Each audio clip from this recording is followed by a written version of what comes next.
Hi నమస్తే, నేను మీ Siri. Welcome back to Siri Joshi vlogs. ఈరోజు వచ్చేసి తమ్ముడాళ్ళు వస్తున్నారండి. అందుకని ఎయిర్పోర్ట్కి వాళ్ళు తీసుకురావడం కోసమని ఎర్లీ మార్నింగ్ 5కి లేచి రెడీ అయ్యి వెళ్తున్నాము. బయట క్లైమేట్ అంతా చూస్తే మీకే తెలుస్తుంది ఎంత ఎర్లీ మార్నింగ్ అనేది. వాళ్ళ ఫ్లైట్ వచ్చేసి మార్నింగ్ 6:30కి వైజాగ్లో ల్యాండ్ అవుతుందన్నమాట. మేము 6:30 కల్లా అక్కడ రీచ్ అయిపోవాలి. మా వారు డ్రైవింగ్ ఒకటి కొత్త అనమాట. సో అందుకని తొందరగా వెళ్ళాలని చెప్పేసి తొందరగా స్టార్ట్ అయ్యాము. ఏంటి దయమనుకున్నారా? కారు దిగులు మా అమ్మ. వీడియో చూస్తే తెలుస్తుంది మా పాపకి ఎంత వెటకారం అనేది. చాలా యాక్టివ్గా ఉంటుంది. మా సెల్లార్ ర్యాంప్ ఒకటి చాలా హైట్ ఉంటుందండి. కొంచెం వెహికల్ దించడం కష్టమే.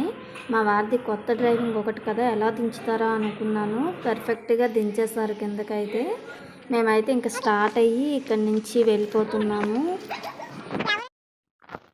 పాప అయితే మామ దగ్గరికి ఎప్పుడెప్పుడు వెళ్ళిపోతామా అని వెయిట్ చేస్తుంది. మామ అంటే తనకి చాలా ఇష్టం అన్నమాట. చాలా యాంగ్జైటీగా ఉంది వెళ్ళడానికైతే మాత్రం.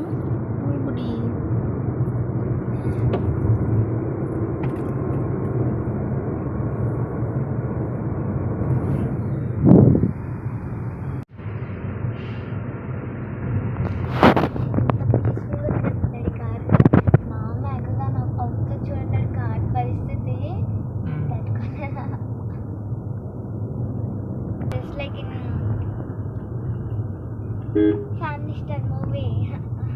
The heroine will turn now. చిన్న పిల్లల కన్నా బామ్మ ఇంకా ఎక్కువ అల్లరి చేస్తారండి. మా ముందైతే పల్లెవేలు బస్సు వెళ్తుంది. డాడీ దాన్ని క్రాస్ చేయండి అని పక్క నుంచేమో జోషి చాలా గోల పెడుతుంది అనమాట. మా వారు క్రాస్ చేస్తారా లేదా అని నేను కూడా అనుకున్నాను. ఎందుకంటే మా వారికి నెమ్మదిగా వెళ్ళడమే ఇష్టం. సో ఫైనల్గా అయితే క్రాస్ చేస్తారు. ఈ జర్నీలో మాకు అర్థమైంది ఏంటంటే మా వారికి డ్రైవింగ్ అయితే పర్ఫెక్ట్గా వచ్చేసిందని. మేము ఎర్లీ మార్నింగ్ బయలుదేరాం కదండి. సో అందుకని రోడ్డు పైన వెహికల్స్ అయితే పెద్దగా ఏమీ లేవు. మధ్యలో చెల్లి వాళ్ళ బాబు కోసం ఆగి వాడిని కూడా తీసుకొని వెళ్ళాలి.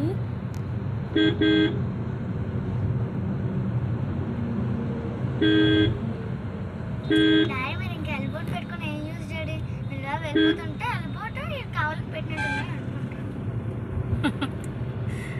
ఎల్బోట్ పెట్టారండి. డాడీ నెల దంట పెట్టరా. మధ్యలో చెల్లి వాళ్ళ బాబు కూడా పికప్ చేసుకొని నలుగురం వెళ్తున్నాం అనమాట. ఇద్దరు గుసగుసలాడేసుకుంటున్నారు చూడండి. వీళ్ళు ఎప్పుడు కలిసినా అస్సలు ఆపలేం అనమాట. ఏదో ఒకటి కంటిన్యూస్గా అలా మాట్లాడుతూనే ఉంటారు ఇద్దరు.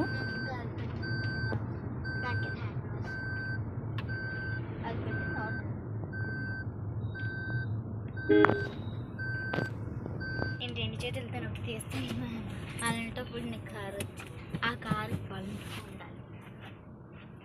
అది మామ లాగండి. హ్యాండ్ బ్రేక్ ఉందా? హ్యాండ్ బ్రేక్ లాగడానికి 2 చేతులతో లాగుతాను. చాలా మధ్యలో మా బాబాయ్ని కూడా తీసుకొని వెళ్ళాం అనమాట. మా బాబాయ్ ఉంటే మా వారికి చాలా టైం పాస్ అవుతుంది అనమాట. సో అందుకని మధ్యలో ఆగి బాబాయ్ని తీసుకొని కూడా ఎయిర్పోర్ట్కి వెళ్తున్నాము. మేమైతే ఇప్పుడు ఎయిర్పోర్ట్లోకి అయితే ఎంటర్ అయిపోయాము. ఎయిర్పోర్ట్ మొత్తం చాలా మొక్కలు వేసారండి. చాలా చాలా బాగుంది. తమ్ముడు వాళ్ళు ఇంకా రావడానికి లేట్ అవుతుందని చెప్పి పక్కన పార్క్ చేసి అక్కడ 1 అవర్ పాటు వెయిట్ చేసాము. ప్రజెంట్ అయితే ఎయిర్పోర్ట్లోకి వచ్చాము. తమ్ముడు వాళ్ళు ఇంకా రాలేదని బయట వెయిట్ చేస్తున్నాం అనమాట.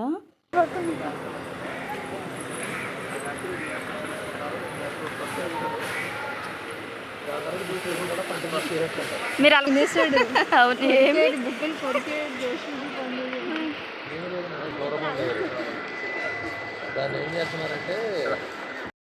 అక్కడ వాళ్ళతో ఒక సెల్ఫీ తీసుకొని మేము రిటర్న్ చెల్లి వాళ్ళ ఇంటికి అయితే బయలుదేరేసాము. చెల్లి వాళ్ళ ఇంటికి వెళ్ళిపోయాము. హలో ఏంటి బాగున్నారా?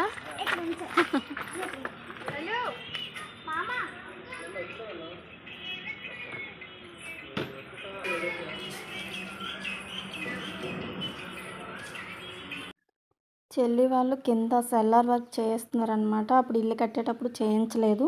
సో అందుకని ఇప్పుడు గేట్ అది మార్చి కిందంతా వర్క్ చేయిస్తున్నారు. సో అందుకని అలా ఉంది.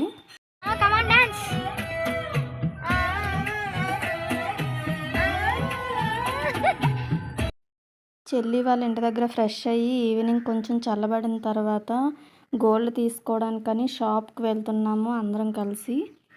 ఆ రోజు అక్షయ తృతీయ అంటండి, మాకు తెలీదు. షాప్కి వెళ్తే చాలామంది ఉన్నారు. జనం అయితే అస్సలు ఖజానా షాప్ అయితే ఖాళీ లేదు. అసలు ఇసుకేస్తే ఇసుకరాలనమాట, అంతమంది జనం ఉన్నారు. మేము నెక్వేర్ ఏదైనా తీసుకుందామని గోల్డ్ అయితే చూస్తున్నాము, పాపకు కూడా పనికొస్తుంది కదా అని చెప్పేసి. ఈ టైప్ మోడల్స్ అన్నీ చూసామన్నమాట. ఒకటి ఒకటి చూసి నచ్చినవన్నీ పక్కన పెట్టాము. సో ఫైనల్గా ఈ ఐటమ్ అయితే తీసుకున్నాము. ఆర్నమెంట్ ఎలా ఉందో కామెంట్ చేయండి. వీడియో నచ్చితే లైక్ చేసి మన ఛానల్ని సబ్స్క్రైబ్ చేయండి. పక్కనే ఉన్న బెల్ ఐకాన్ క్లిక్ చేయడం వల్ల నేను పెట్టే ప్రతి వీడియో మీ వరకు చేరుతుంది. Thanks for watching. Bye bye.